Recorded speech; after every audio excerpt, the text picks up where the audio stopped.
Film ini diawali dengan adegan di mana seorang penjahat meletakkan bom di bawah mobil milik pemuda bernama Bhagavati. Ketika Bhagavati keluar dari kantor polisi dan bersiap masuk ke dalam mobil, insting heroiknya merasakan ada sesuatu yang aneh terkait dengan seorang pria yang berdiri tidak jauh dari kantor polisi itu. Bhagavati kemudian menjatuhkan kacamata hitamnya di bawah dan sejurus kemudian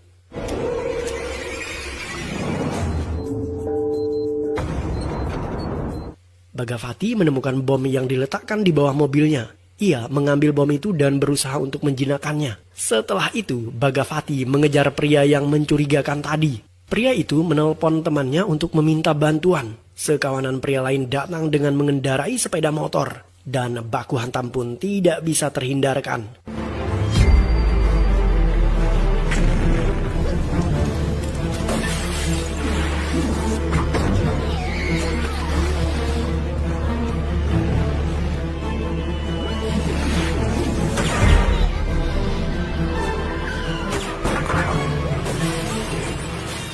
Bhagavati berhasil menangkap penjahat tadi. Setelah itu, ia melepaskannya dengan menitipkan sebuah ancaman kepada bos penjahat yang mengirim mereka, bahwa Bhagavati tidak mudah dihabisi. Sebaliknya, ia akan membunuh orang yang berniat menganiaya dirinya.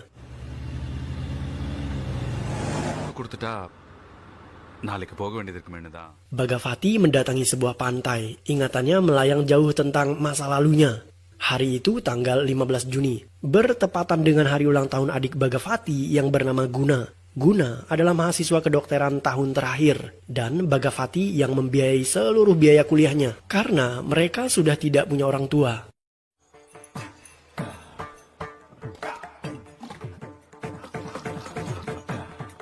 Bhagavati memiliki sebuah kedai teh. Ia bermimpi agar adiknya suatu hari nanti bisa menjadi seorang dokter yang sukses.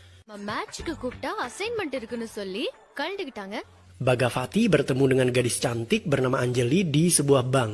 Anjali meminjam pulpen dari Bhagavati, tetapi Bhagavati mengerjai gadis itu dengan mengatakan bahwa seharusnya Anjali membawa pulpen sendiri. Walaupun demikian, Bhagavati akhirnya meminjamkan pulpennya kepada Anjali. Setelah insiden itu, mereka kembali bertemu di sebuah jalanan saat polisi sedang memblokade jalan. Jalan diblokade karena seorang menteri sedang melintasi area tersebut. Ketika Bhagavati dan Anjali menunggu mobil orang penting yang melintas, ada sebuah bajai yang membawa seorang ibu. Ibu itu memeluk anaknya yang berlumuran darah karena terluka parah. Bajai tadi tidak bisa melintas karena ia dihadang oleh polisi. Bhagavati merasa iba. Jika dibiarkan terlalu lama menunggu, anak yang terluka di dalam bajai bisa saja meninggal dunia. Karena itulah Bhagavati menahan polisi itu dan membiarkan bajai melintas. Aksi Bhagavati ini dilihat dan diberikan pujian oleh sang menteri yang kebetulan sedang melintasi jalan itu. Menteri ini bernama Viswanat. Anjali juga kagum dengan kebaikan Bhagavati.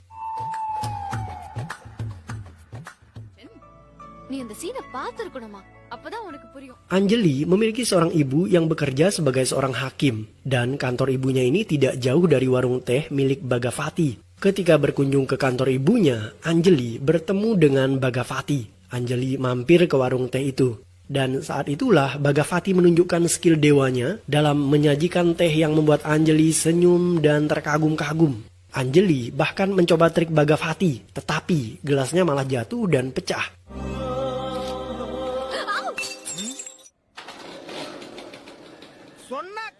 Ban sepeda Bhagavati bocor. Kebetulan Anjali ada di sana.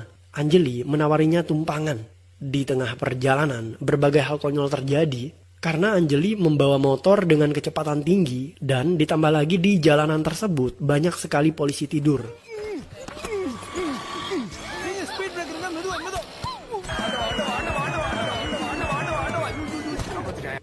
Ketika sampai di kedai tehnya, Anjali mengerjai Bhagavati dengan meminta sejumlah uang. Dan Anjali terlihat begitu bahagia karena ia sebenarnya jatuh cinta kepada Bhagavati.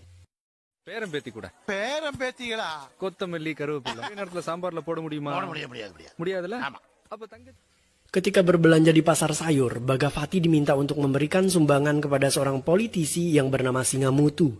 Bagavati menolak sumbangan liar yang sifatnya memaksa itu. Karena itulah ia didorong oleh seorang pria anak buah Singamutu. Pria itu bahkan berniat meninjunya. Tetapi Bagavati berhasil menahan pukulannya dan bahkan ia memukul balik pria tersebut.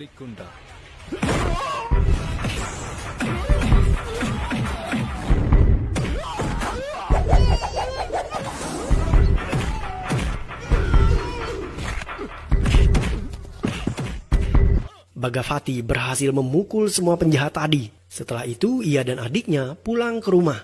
Mendengar anak buahnya dihajar oleh Bagavati, Singamutu meminta orang kepercayaannya yang bernama Ganesan untuk membunuh Bagavati. Ganesan dan anak buahnya menyerang kediaman Bagavati. Mereka membawa senjata tajam. Ketika Bagavati membukakan pintu, Ganesan terperanjat karena orang yang ingin ia bunuh ternyata teman masa kecilnya. Niat membunuh kini berubah menjadi acara reuni. Bagavati menyajikan makanan untuk Ganesan dan teman-temannya. Bahkan salah seorang dari mereka menangis terharu karena tersentuh akan kebaikan Bagavati. Ganesan kemudian memohon kepada Singamutu agar mengampuni nyawa Bagavati.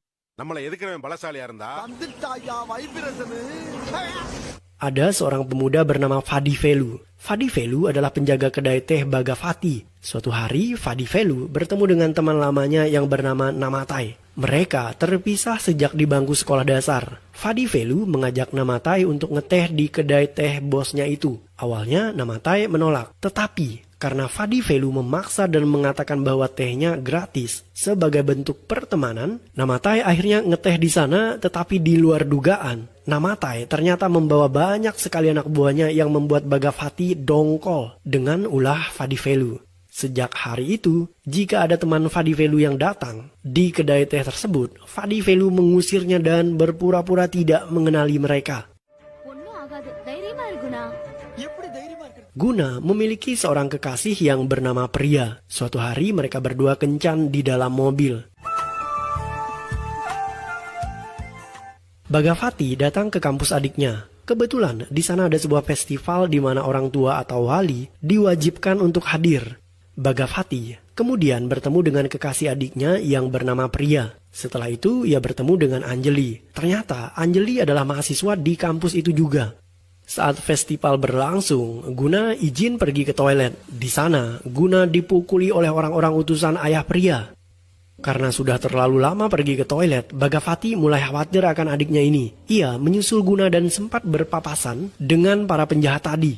Bagavati masuk ke dalam toilet dan menemukan Guna babak belur dihajar. Beruntung, nyawanya masih bisa diselamatkan. Teman masa kecil Bagavati yang bernama Ganesan mengatakan bahwa Guna dipukuli oleh anak buah Eswara Pandian. Eswara tidak setuju anaknya Priya dipacari oleh Guna karena Guna berasal dari keluarga yang miskin. Bagavati kemudian masuk ke ruangan di mana adiknya dirawat. Ia menanyakan perihal itu kepada Guna dan akhirnya Guna mengakui bahwa ia memang mencintai Priya. Karena itulah Bagavati mendatangi kediaman ayah Priya yang bernama Eswara Pandian. Tuan Eswara adalah seorang anggota parlemen yang cukup terpandang di kota itu. Ia tidak menyukai orang miskin seperti Bagavati. Bagavati kemudian bertemu dengan Eswara dan meminta restu untuk hubungan Guna dan Priya. Eswara mengatakan bahwa ia akan mempertimbangkan pemberian restu. Tetapi sebelum itu, Bagavati harus membersihkan dahulu sepatu Eswara. Bagavati rela melakukan semua itu demi adiknya. Ia membersihkan sepatu Eswara. Setelah itu, Tuan Eswara mengatakan bahwa Guna tidak pantas untuk Priya. Ia bahkan berjanji akan membunuh Guna jika Guna berani mendekati Priya lagi. Eswara kemudian meminta anak buahnya yang bernama Anan mengusir Bagavati dari rumahnya. Anjali dan Ganesan mengusulkan sebuah ide agar menikahkan secara diam-diam Guna dan Priya di sebuah kuil. Bagavati setuju dengan ide itu. Tetapi naas, rencana tersebut justru diketahui oleh Eswara Pandian. Ketika Bagavati turun ke bawah untuk mengurus administrasi pernikahan, Eswara Pandian dan anak buahnya datang ke tempat itu dan sejurus kemudian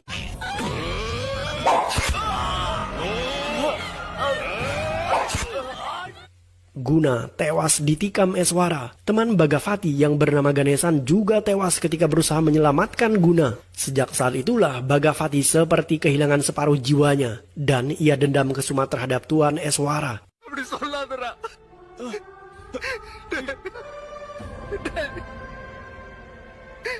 Pria mendatangi kediaman Bhagavati. Ia mengaku bahwa dirinya sedang hamil dan anak yang dikandungnya adalah anak guna. Mereka hilap saat kencan di mobil. Mengetahui bahwa anaknya hamil, Eswara tidak terima. Ia justru ingin membunuh pria. Eswara tidak mau memiliki anak yang menjadi aib keluarganya. Bhagavati kemudian berjanji untuk melindungi pria dan anak guna yang ia kandung. Bhagavati membawa pria ke rumah orang tua Anjali karena ibu Anjali adalah seorang hakim. Bhagavati berharap ibu Anjali bisa melindungi pria sampai ia melahirkan anaknya. Anjali dan ibunya tidak keberatan. Tetapi salah seorang oknum polisi mengetahui kedatangan Bhagavati di tempat itu. Ia menelpon Eswara. Tidak butuh waktu lama buat anak buah Eswara yang bernama Anan dan pasukannya mendatangi kediaman Anjali. Mereka ingin membunuh pria. Bhagavati berusaha menyelamatkan pria. Ia berhasil memukul mundur anak buah Eswara yang dipimpin oleh Anan.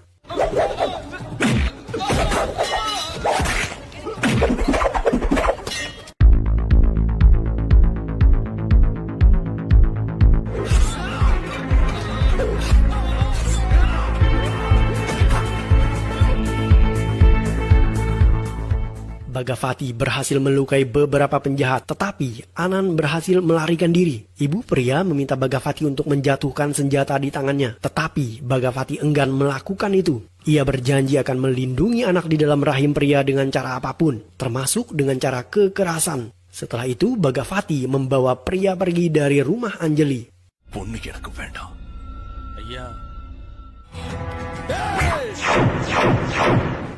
Bhagavati mendatangi kediaman Eswara. Ia mengancam akan membunuh Eswara jika berani menyentuh anak yang dikandung oleh pria. Karena anak itu adalah wujud lain dari almarhum adiknya yang bernama Guna. Setelah itu, Bhagavati pergi meninggalkan kediaman Eswara. Bhagavati akhirnya memilih menjadi gangster dan bergabung dengan pasukan Singamutu. Sekalipun demikian, ia tetap menolong orang-orang yang miskin dan lemah.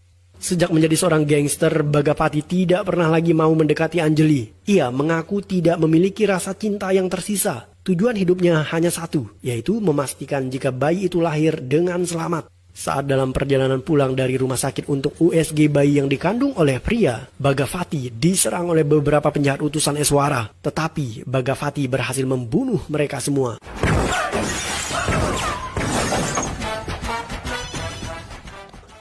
Karena anak buahnya selalu gagal membunuh Bhagavati, Eswara meminta Singamutu untuk membunuh Bhagavati. Tetapi Singamutu mengatakan bahwa ia tidak bisa melakukan itu. Karena ibarat sebuah gasing, Bhagavati adalah gasingnya dan Singamutu hanyalah seutas tali yang menarik gasing itu agar berputar. Singamutu tidak memiliki kemampuan untuk menghabisi Bhagavati. Eswara berpikir keras bagaimana cara mengalahkan Bhagavati. Ia kemudian menyusun siasat licik untuk menculik gadis kesayangan Bhagavati yang bernama Anjali. Sebelum Anjali sempat diculik oleh Eswara, Bhagavati mengambil inisiatif terlebih dahulu untuk menculik Anjali dan menjelaskan bahwa nyawa gadis itu dalam bahaya. Anjali justru marah-marah. Ia heran kenapa Bhagavati begitu peduli kepadanya, padahal pria itu mengaku tidak mencintai Anjali. Bhagavati kemudian mengatakan bahwa ia mencintai Anjali. Setelah Bhagavati menyatakan cintanya, Anjali memilih tinggal bersamanya. Malam itu, Vadivelu menyarankan agar Anjali memberikan obat Viagra kepada Bhagavati. Dan alhasil malam itu mereka berdua memadu asmara, sekalipun belum menikah.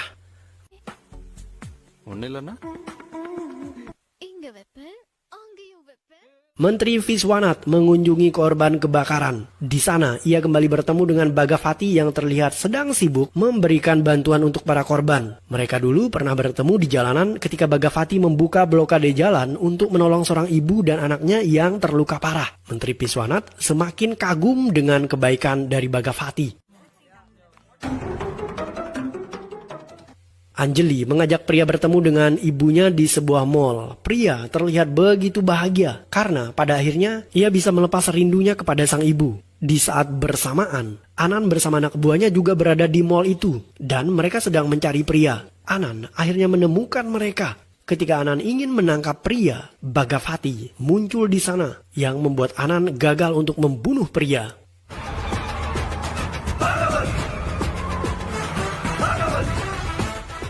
Bhagavati mengundang Eswara untuk datang ke rumahnya karena besok ia akan mengadakan ritual untuk kehamilan pria. Ritual itu butuh restu dari seorang ayah. Eswara bersemangat sekali untuk datang dan ia menyiapkan sebuah bom yang dibuat menyerupai sebuah apel. Eswara meletakkan apel berisi bom tadi ke dalam sebuah nampan. Setelahnya, ia buru-buru pergi. Sebelum meninggalkan rumah Bhagavati, Eswara diberikan sebuah kantong oleh Bhagavati sebagai cenderamata. Dalam perjalanan pulang, Eswara menelpon Bhagavati dan memberitahunya bahwa mereka semua akan mati dalam hitungan detik karena Eswara meletakkan bom di dalam ruangan itu. Bhagavati justru membalas Eswara dengan senyuman dan mengatakan bahwa bom itu sudah ia letakkan dalam sebuah kantong cenderamata yang tadinya diberikan kepada Eswara. Dan sejurus kemudian,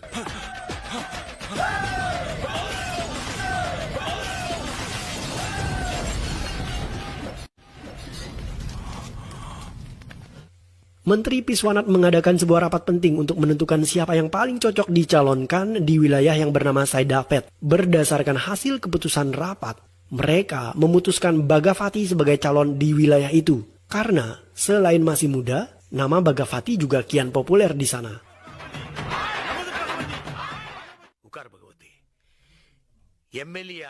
Mendengar namanya dipilih oleh Piswanat, Bhagavati mendatangi sang menteri. Ia memilih mengundurkan diri karena ia merasa belum siap dan tidak layak untuk dicalonkan.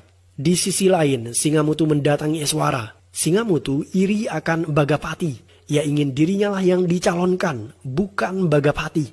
Karena itulah Singamutu mendatangi Eswara untuk bekerja sama agar bisa menjatuhkan Bhagavati. Tetapi sejurus kemudian, Eswara menembak Singamutu hingga tewas. Ia meminta bantuan komisaris polisi untuk memfitnah Bhagavati sebagai pelaku pembunuhan terhadap Singamutu. Polisi kemudian berdatangan dalam jumlah besar untuk menangkap Bhagavati. Saat Bhagavati ditahan di kantor polisi, ia disiksa dan dipaksa untuk mengakui pembunuhan terhadap Singamutu. Tetapi Bhagavati tetap memilih diam dan bungkam. Bhagavati akhirnya dibebaskan karena tidak ada bukti kuat di persidangan yang memberatkan dirinya sebagai pelaku pembunuhan Singamutu. Film beralih ke adegan di mana Bhagavati mendatangi sebuah pantai dan ia mengenang kisah hidupnya. Bhagavati kemudian ditelepon oleh seseorang. Ia segera bergegas ke rumah sakit. Ternyata dokter yang merawat pria mengatakan bahwa kondisi bayi pria tidak memungkinkan untuk dilahirkan di rumah sakit itu karena mereka tidak memiliki fasilitas yang lengkap. Untuk itu, pria harus dibawa ke rumah sakit di kota Chennai. Pria akhirnya dibawa menggunakan kereta api.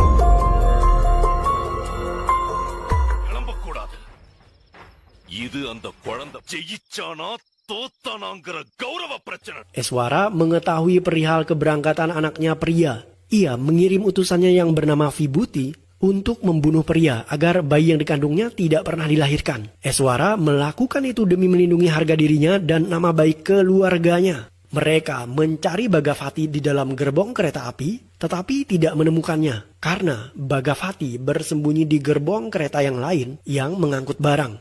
Sesaat sebelum kereta berangkat, salah satu kardus terjatuh yang membuat Vibhuti menyadari persembunyian Bhagavati dan teman-temannya. Vibhuti mengejar Bhagavati, tetapi teman Bhagavati yang bernama Ganga melompat dari kereta dan menghambat laju pengejaran itu. Ganga tewas dibunuh oleh Vibhuti, tetapi Bhagavati berhasil berangkat ke Chennai.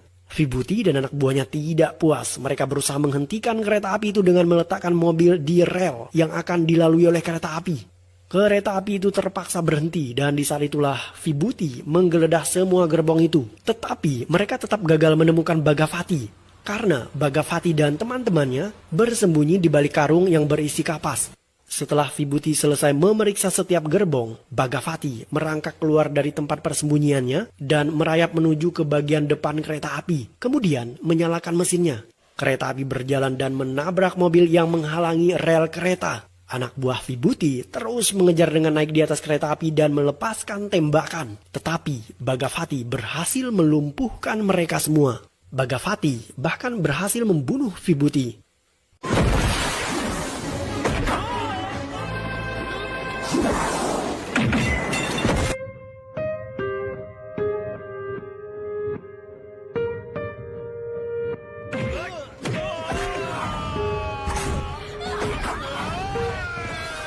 Ketika Vibhuti tewas, di saat itulah pria melahirkan bayinya di dalam kereta api. Bayi itu lahir dalam keadaan selamat. Bhagavati mencium bayi itu, tetapi ia justru ditembak oleh Eswara yang juga hadir di tempat itu. Beruntung, tembakan Eswara meleset. Bhagavati segera turun dari kereta. Ia kemudian membunuh Eswara.